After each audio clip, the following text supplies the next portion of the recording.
list. Her Majesty the Queen will, in just over a year from now, mark the 70th anniversary of her accession to the throne. As the House will hear from the Culture Secretary in a moment, the Queen's Platinum Jubilee will be marked by national celebrations. The Platinum Jubilee has never been achieved by a sovereign before in the history of this country. Honourable members may feel that it would be appropriate for both Houses of Parliament to present a gift to Her Majesty to mark this historic occasion. In 1977,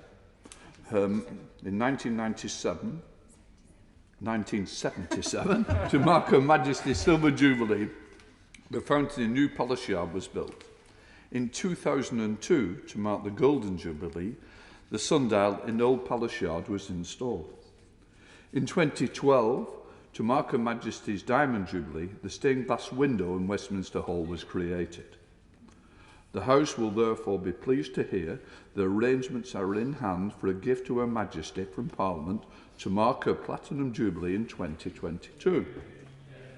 Preliminary arrangements are being made. A cross-party project board with members from both houses has been established to decide on this gift and oversee the delivery of this project. Following his work of organising the Diamond Jubilee gift, I have asked the member for Northampton North, Sir Michael Ellis, to lead this project. As was the case in 2012, when hundreds of parliamentarians contributed towards the Diamond Jubilee gift. This gift will be funded by personal contributions from members of both houses entirely at their own discretion. It is proposed that no public funds will be spent on the gift. I will be outlining more details of the gift and the ways in which honourable members may contribute, if they wish to do so, in the new year. Right, I now call Secretary of State Oliver Dowden to make his statement. Oliver Dowden.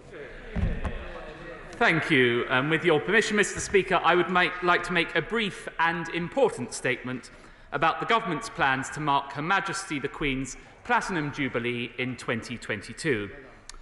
The 6th of February 1952 marked the dawn of a new Elizabethan age in our United Kingdom. For a nation emerging from the rubble of the Second World War, the new monarch represented an opportunity for a fresh start and a brighter future. The 7 decades since have seen a huge amount of change, progress and at times turmoil. Fashions, technologies and many prime ministers have come and gone, but throughout there has been one constant. Her Majesty has been the golden thread that binds us, uniting our kingdom. And 2022, as you, Mr. Speaker, sir, said, will represent an extraordinary milestone for Her Majesty, for the country and for the Commonwealth. No other British monarch has ever celebrated 70 years on the throne, and I know the entire country will want to come together to celebrate Her Majesty's remarkable reign, to reflect on her legacy and to look forward. In order to honour this extraordinary historic occasion, the Government is working with the Royal Household and devolved administrations on an extensive programme that will unite every generation in all 54 countries of the Commonwealth, from the South Pacific Islands to the Canadian Arctic, in celebration of Her Majesty. There will be, of course, the traditional nationwide fanfare of street parties and celebrations, building up to a special 4-day Platinum Jubilee weekend that we will celebrate by moving the late May bank holiday to Thursday the 2nd of June and adding an additional bank holiday on Friday the 3rd of June. We are working with the United Kingdom's leading creative minds to make this a Jubilee weekend to remember, one that mixes the best of British ceremonial splendour and pageantry with cutting-edge artistic and technological display, that recognises the global contribution made under Her Majesty's reign and offers thanks for her 7 decades of unwavering public service. It will involve a mixture of spectacular moments in big cities as well as local events in towns and villages across all of our United Kingdom. We will, of course, continue to honour some proud Jubilee traditions. When Her Majesty's great-great-grandmother, Queen Victoria, reached her 50th year on the throne, she issued a special medal to mark her Golden Jubilee. Her Majesty has graciously approved plans to issue her own Platinum Jubilee medal to be given to those who work in public service, including the armed forces, the emergency services and the prison services. And, Mr. Speaker, as you said before this statement, Parliament is preparing its own Jubilee gift, organised by you, sir, the Lord Speaker, and, of course, by my right honourable and learned friend, the member for Northampton North. And we are working on a series of legacy projects that will serve as an enduring tribute to Her Majesty. We will, of course, unveil further plans in the coming months as they develop, but 2022 will be a landmark year for the United Kingdom. The Platinum Jubilee will be the jewel in the crown of a series of events showcasing the very best of this country to its people and to the rest of the world, including the Birmingham Commonwealth Games and the Festival UK 2022. And after a very difficult year, where we have come together to fight the common enemy of coronavirus, I'm sure this House will want to join me in looking forward to happier times for our great nation, when we will be united in celebration instead. Now call the Shadow Secretary of State, Jill Stevens. Thank you very much, Mr. Speaker, and very much welcome the statement and the announcement that you've just made. I thank the Secretary of State for setting out the terms of his statement published last night, and I join with him in his desire to look forward with optimism to this celebration. We warmly welcome the good news that Her Majesty's Platinum Jubilee will be recognised by an extra bank holiday, as I'm sure do many people up and down the country. The Secretary of State's reference to the celebration in 2012 in his newspaper article today of the London Olympic Games evokes for many of us a much happier time, and one when we all came together to celebrate and mark our shared values. And we all look forward to a time when we can have street parties, we can watch live performance, listen to live music and be together. These are all things whose absence is so keenly felt at the moment. And of course, 2022 is already shaping up to be a big year of celebration with the centenary of the BBC and the hosting of the Commonwealth Games in Birmingham. And it is in very large part due to the Queen herself that we see the success of the Commonwealth as a group of nations working together, despite huge differences and the historical context from which it was formed. We look forward to hearing more about the plans to make these celebrations bring together our whole United Kingdom, as well as the Commonwealth, as we get nearer to 2022. The numerous qualities displayed by Her Majesty throughout her long reign of dedicated service, in particular her incredible work ethic, her kindness and her patience, represent the very best of the values, our values as a country. As we live through one of the most difficult periods of her reign, it was a source of comfort to millions when the Queen addressed the nation earlier this year, and her promise that we will meet again, echoing the words made popular by Dame Vera Lynn, who sadly passed away this year, were especially poignant for millions of people for whom the Queen has been a constant in their lives. So, Mr. Speaker, on this side of the House, we echo the hopes of the Secretary of State that the country will emerge from this dark period in time for these celebrations, and that they may be a way of marking a new optimism for our future as we reflect on the great changes that have taken place over the last 70 years. Well, I thank the Honourable Lady for her contribution. I'm very glad that we will be able to proceed with this on a cross-party basis. She was absolutely right to highlight also the centenary of the BBC, which will of course take place in 2022, and Her Majesty's role in the Commonwealth, and indeed the comfort that Her Majesty gave the entire nation in the darkest days of the coronavirus. And this in turn in 2022 will be our opportunity to say thank you for all that she has given the nation. Let's head up to the West Midlands to visit the Chair of the Select Committee, Julian Knight. Julian Knight. Thank you, Mr. Speaker. I welcome this announcement. It is right that our United Kingdom recognise Her Majesty's lifetime of service in this special and unique way. Does the Secretary of State agree with me that this bank holiday could also provide an opportunity for a reset for UK tourism?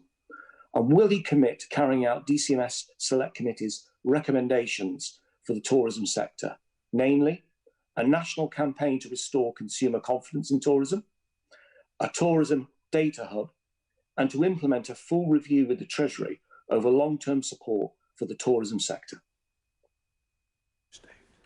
Well, my honourable friend is absolutely right to highlight the challenges faced by the tourism sector.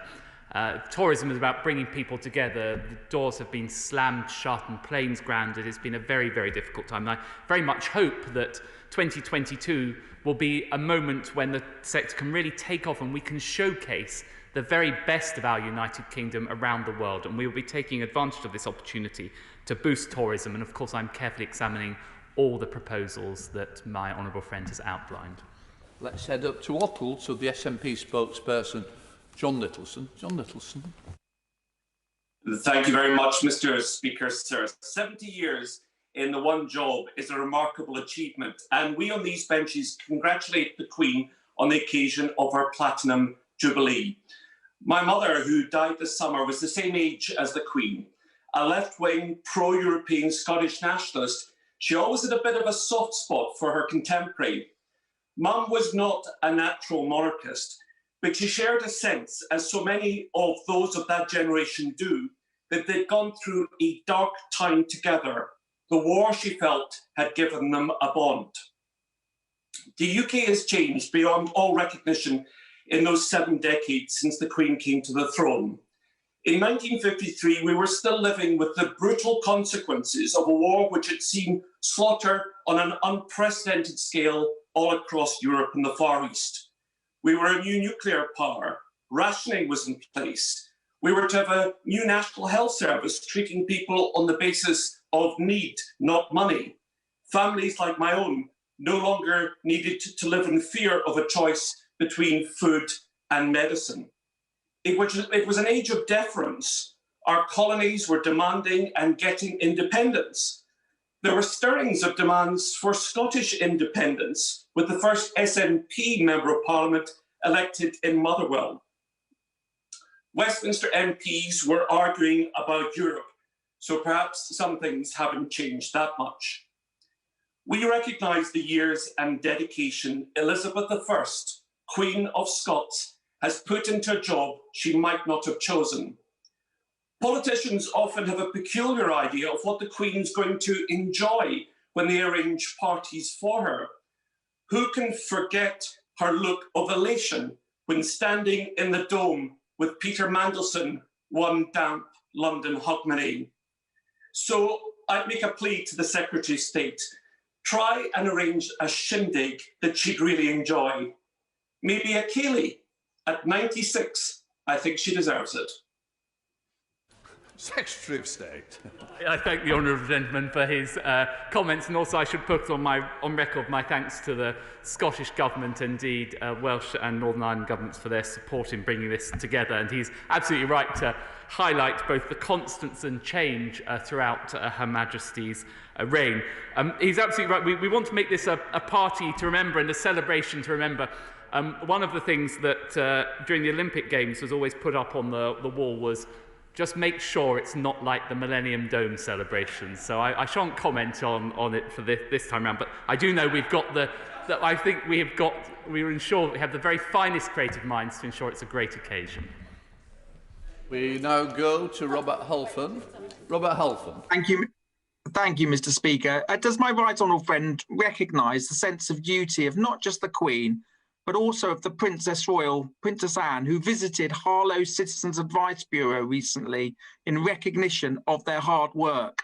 In paying tribute to the royal family, will he also pay tribute to Harlow Citizens Advice Bureau, who have done so much to help those who are struggling or facing difficulties in their lives? Well, of course, I join my honourable friend in paying a tribute to Harlow Citizens Advice Bureau, and indeed Citizens Advice Bureaus up and down the country, who I know from my own constituency have done so much to support people during this difficult coronavirus. And he's absolutely right to highlight the role of other senior members of the royal family. And of course, all of them will join in marking this celebration and be involved in events up and down the nation during 2022. Video link. Jamie Stone. Thank you. The Platinum Jubilee is indeed a wonderful prospect, and we know that the Queen loves Scotland. Can I say, as a Scottish MP, can I say that love is deeply reciprocated? Can I suggest to the Secretary of State that one way to mark the Jubilee would be to give each and every school, the length and breadth of the United Kingdom and Northern Ireland, a small seedling tree? Irish youths could be given to schools in Northern Ireland, Scots Pines in Scotland, English oaks in England, and indeed Welsh oaks, the sessile oak in Wales. The pupils could plant and nurture these trees as a long-term project, and it would teach them about the environment, our native species, and what climate change and global warming is all about. It would be their contribution to helping the climate, the environment of our country. Well, I think the honourable gentleman makes a very good suggestion. I'm trying to resist the temptation to reveal some of the plans we are working on, but I can say that we are actually looking at the idea of a Queen's green canopy working with DEFRA. So we will plant trees up and down the country. Sir David Amis. I got terribly excited yesterday when I heard my right honourable friend would be making this statement, and of course I welcome his announcement today, but will he commit to come forward with further statements when he can announce as part of the celebrations an unveiling of a new statue of Her Majesty the Queen and a statue of Dame Vera Lynn? And will he fix something which is an obvious omission, that previously, every time we've had a Jubilee celebration, there has been a city status competition, and we need that so that Southend becomes a city? Well, I must say, Mr Deputy Speaker, when I was looking at the call list, I had an inkling this might come up. Of course, we are considering exactly that proposal, and we will be making further statements shortly. Jim Shannon. To Deputy Speaker, I also thank the Minister for the encouragement that he gives us all across the United Kingdom of Great Britain and Northern Ireland in relation to this celebration. I, for one, am delighted to hear the wonderful plans for Her Majesty's Jubilee. It excites me to my core as a loyalist and as one who supports the royal family. I'm not alone in this. I represent Strangford and across all of Northern Ireland, who have a massive community of service personnel and the loyalty to the Queen and to duty. So many of us through tough times. So can I ask the Minister, will he clarify that as well as being a part of the national events which he's referred to, Northern Ireland will see additional funding to ensure that we are able to celebrate our Queen as we so wish to do? And how will that funding be allocated in this great United Kingdom of Great Britain and Northern Ireland?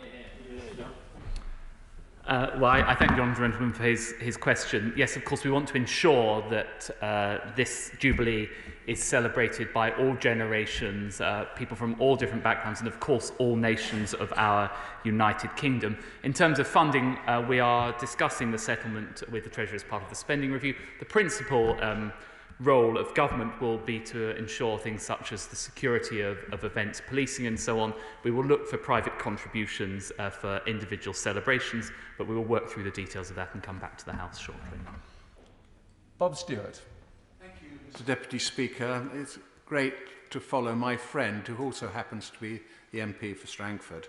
And on that theme, Secretary of State, as a long-term friend of Northern Ireland and a member of the Defence, slip of the tongue, Northern Ireland Committee, could I ask that when you're looking at the programme, that a senior member of the royal family actually spends some time over those 4 days in Northern Ireland where you, forgive me, the Secretary of State, and I, and all members fully understand Her Majesty is held in huge regard by people who live there?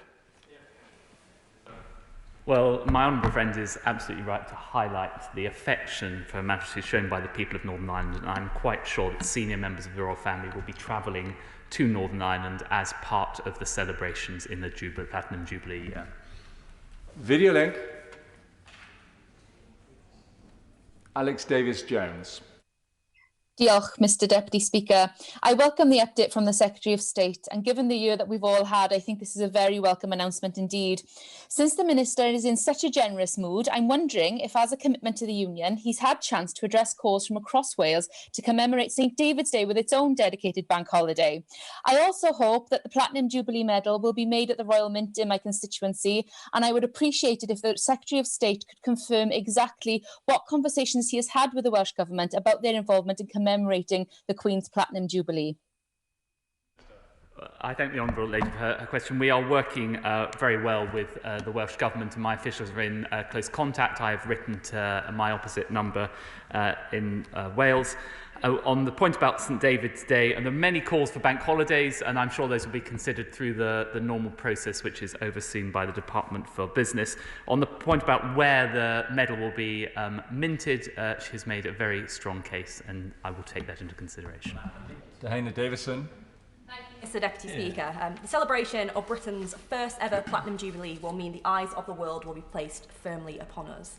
As well as showing our deep appreciation for Her Majesty's years of unwavering dedication to public service, does my right honourable friend agree that the Jubilee celebrations present an exciting opportunity to showcase the very best of Britain's cultural and artistic talents, including from those in Bishop Auckland? Well, my honourable friend is absolutely right to highlight the great talent in her own constituency, and this is one of the great opportunities of this Jubilee, to harness both the talents of the creative industries but also the best of British tech as we look both backwards in ceremonials and forwards with new concepts, and I'm quite sure that people from her constituency will contribute to that process. Video link. Stephen Bonner. Mr Deputy Speaker, as we come out of the coronavirus pandemic and look to recover over the next few years, it is vital that we focus our money and attention on those most in need of our support. Does the Secretary not agree then that in this time of economic hardship, we should not be spending excessively on ceremonies, pageantry and celebrations, but rather focusing on supporting those least well off and those hardest hit by this pandemic? Well, of course we are providing support for those hardest hit, and I shan't go through all the detail of it at the dispatch box now. I'm of course mindful, and I know the Royal Household will be mindful as well, of ensuring that money is spent very wisely through this process. Simon Clark.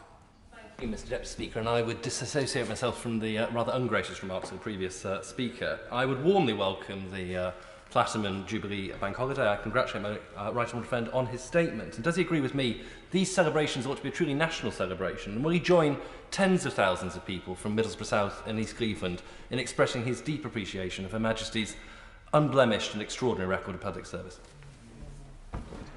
I'm of course delighted to join with the people of Middlesbrough South and East Cleveland in expressing that, and I think everyone, this is the point about the Jubilee, hopefully everyone across the entire nation will have their own way to show their thanks to Her Majesty, whether that's in street parties or celebrations, carnivals. There'll be many, many ideas coming up through this process. Tamerjit Singh Desai. Thank you very much. Mr Deputy Speaker, I want to place on record my respect and admiration for the manner in which Her Majesty has served our country and beyond. Her work ethic and sensibility in a life devoted to public service spanning an incredible 7 decades, which puts the likes of me to shame. So I'd like to ask the Secretary of State that given our world-leading creative industries, including in and around Slough, have been particularly hard hit by the COVID pandemic, that he will make every effort to ensure that they play a central role, that all of their talents are utilised in celebrating the Queen's Platinum Jubilee.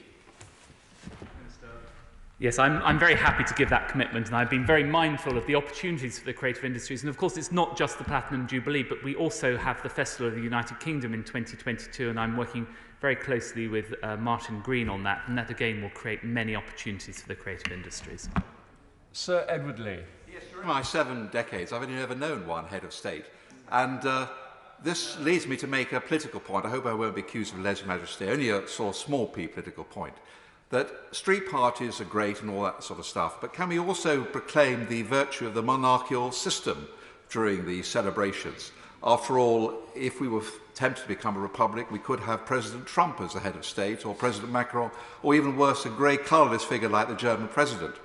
And there's another political point we can proclaim, that the only reason why we have a union between Scotland and England is because we had a union of the 2 crowns, and of course James VI of Scotland became James I of our countries. That's another thing we could proclaim, our United Kingdom. And lastly, we could proclaim the fact that the Queen, of course, is the head of state of several Commonwealth countries, particularly very important ones like Canada, New Zealand and Australia. So can we take that opportunity to proclaim that union, which is particularly important in terms of culture, trade and defence following Brexit, and perhaps a senior member of the royal family could take the opportunity to visit those countries?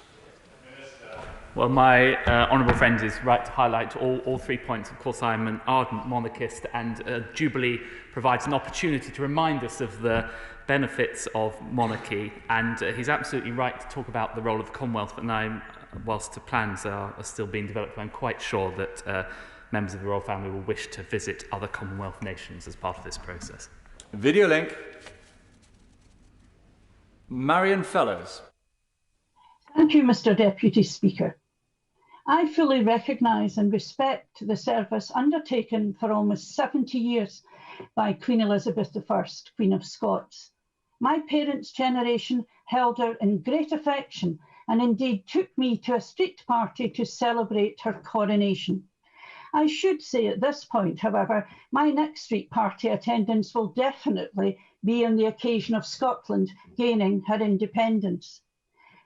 Another bank holiday will be welcome and bring us nearer the European average and provide folk with an opportunity to reflect on how this country has changed over the last 70 years. Well, I'm quite sure that many, many millions of Scots will look forward to celebrating Her Majesty's Platinum Jubilee, and will look forward more to a party celebrating the Platinum Jubilee than to a celebration of such a narrow nationalism. Video link. Nigel Mills. Can I welcome the announcement too? Would you agree with the importance of ensuring that these celebrations are truly nationwide in every community? And to that end, could he help arrange, perhaps via the National Lottery, for some small grants to be available to community groups to organise events on those important days? Well, I think my honourable friend makes a very important point, and of course we will be working with the National Lottery, and we will be looking at ways that we can seed and support those sort of celebrations in every part of the country, both in the 4 nations and all parts of England as well. Video link. Andrew Gwynn. Thank you. Having a birthday at the start of June, I still have fond memories of the Silver Jubilee when a bus conductor spotted my 3rd birthday badge, stopped the bus outside a bakery and bought me a red, white and blue cupcake. But Jubilees aren't just about parties. It's a time to reflect upon and celebrate change. The world of 2022 will be very different to that of 1952 or even 1977. So what will the government be doing to ensure that young people, and adults for that matter, can celebrate the many technological, scientific, and importantly, the massive positive social changes we've seen over the 7 decades of the Queen's reign?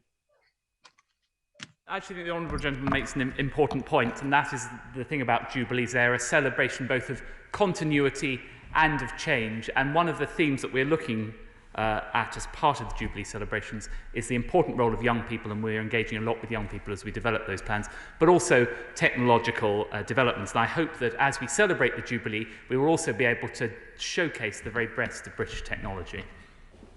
Video link. Andrea Leadsom. Thank you, Mr. Speaker. I had the huge privilege of being Lord President of the Privy Council for 2 years, and I saw at first hand how incredibly seriously and devotedly the Queen carries out every single one of her constitutional duties.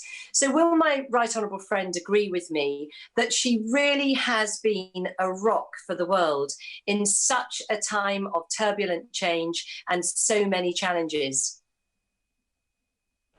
Well, my right honourable friend is absolutely right. The monarch does not just exercise a ceremonial role. Her Majesty genuinely takes a deep interest in matters of state, as many ministers and former prime ministers will attest. Alex Norris.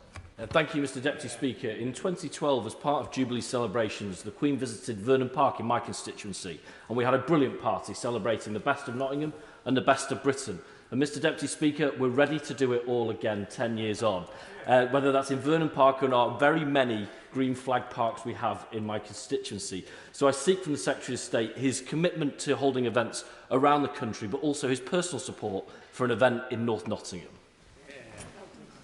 Well, I'm very happy to give my personal support to an event in North Nottingham and indeed in every town and village up and down our nation.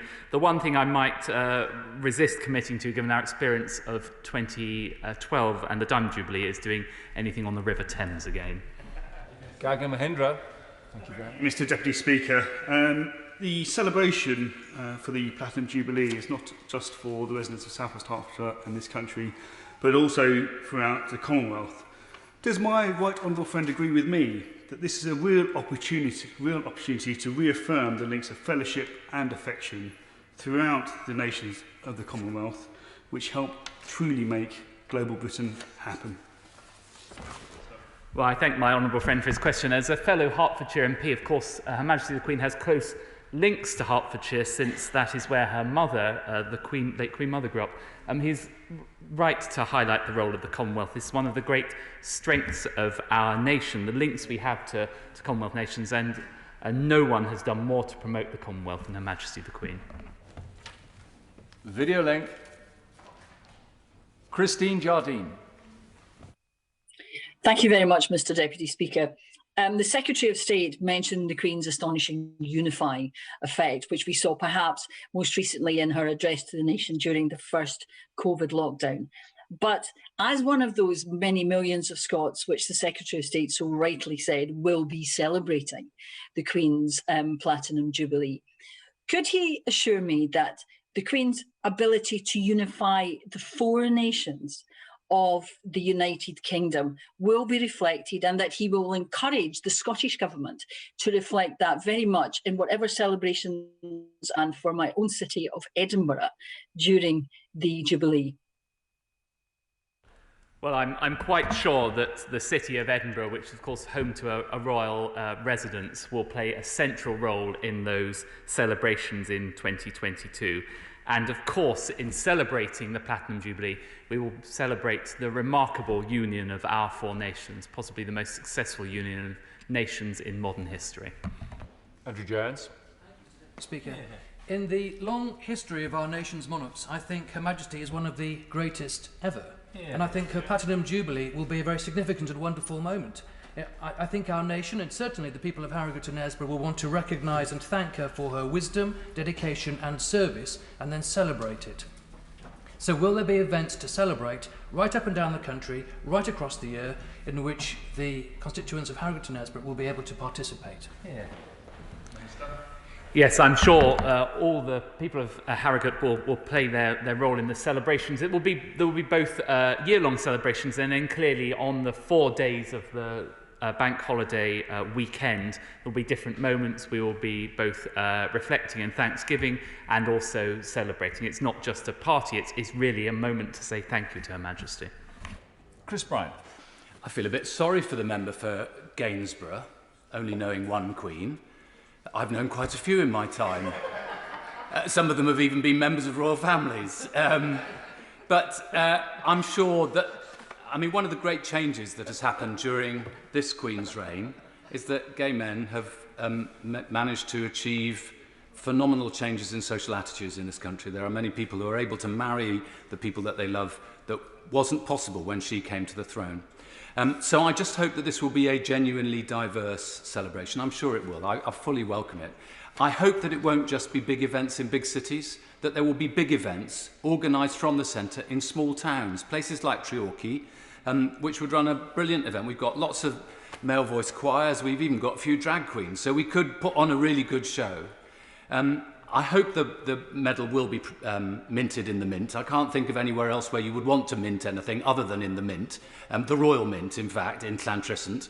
And And just one tiny word of caution. I remember in the 2002 celebrations, because there was a long weekend, there were lots of medical problems because the NHS hadn't really got itself together to think about how to deal with lots of people who had long-standing medical problems. So I would just say we do need to think about that. But otherwise, let's have a great old party. Yeah.